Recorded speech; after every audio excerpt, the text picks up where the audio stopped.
Baik, sekarang kita akan belajar bersama-sama mengenai materi tentang tradisi dan perspektif dalam teori komunikasi.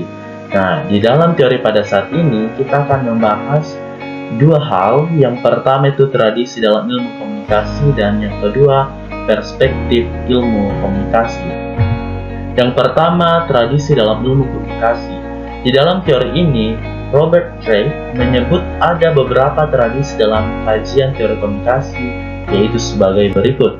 Yang pertama, tradisi semiotik. Keberadaan simbol menjadi penting dalam menjalankan fenomena komunikasi. Simbol merupakan produk budaya suatu masyarakat untuk mengungkapkan ide-ide, makna, dan nilai-nilai yang ada pada diri mereka.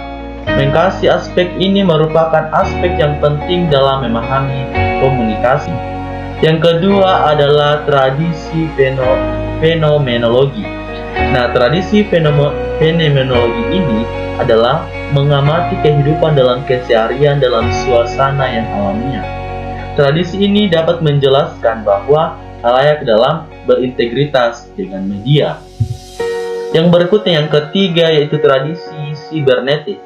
Tradisi ini berangkat dari teori sistem yang memandang terdapatnya suatu hubungan yang saling menggantungkan dalam unsur atau komponen yang ada dalam sistem. Nah, varian dari tradisi ini adalah basic system theory. Ini adalah format dasar. Nah, pendekatan ini melukiskan sebuah struktur yang nyata dan bisa dianalisis dan diamati di luar.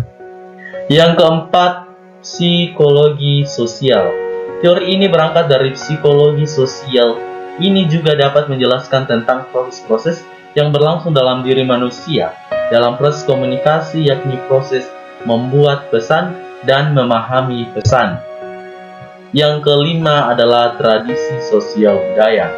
Komunikasi tradisi sosial budaya berlangsung dalam proses budaya tertentu. Karenanya, komunikasi dipengaruhi dari kebudayaan suatu masyarakat. Nah, konsep kebudayaan yang dirumuskan oleh Clifford Geertz tentu saja menjadi penting. Media massa atau individu ketika melakukan suatu aktivitas komunitas ditentukan oleh faktor-faktor situasional tertentu. Baik, yang materi yang kedua yaitu perspektif ilmu dalam sebuah komunikasi. Sebagai ilmu yang multidisipliner, komunikasi tidak terlepas dari perspektif ilmu-ilmu yang telah mapan yang lahirnya sebelumnya. Nah, salah satunya ialah akar dan landasan ilmu yang berasal dari sosiologi. Nah, berikut adalah uraian perspektif ilmu komunikasi yang juga terdapat dalam perspektif sosiologis, diantaranya yang pertama yaitu teori evolusi. Perspektif teori evolusi merupakan perspektif teoris yang paling awal dalam sosiologis. Perspektif evolusi ini pada umumnya dihubungkan dengan konsep biologi dan memusatkan perhatiannya pada perubahan-perubahan jangka yang panjang. Yang kedua ialah perspektif teori struktur fungsional. Nah, perspektif teori struktural memiliki akar pada pemikiran Emil Durkheim dan Max Weber, dua ahli sosiologi ini klasik yang terkenal.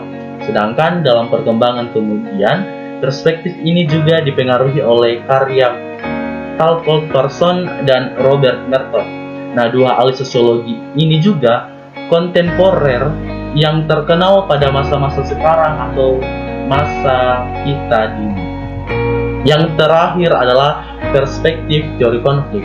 Nah, perspektif teori konflik juga memiliki akar pemikiran pada pemikiran beberapa ahli sosiologi klasik, terutama pada Karl Marx.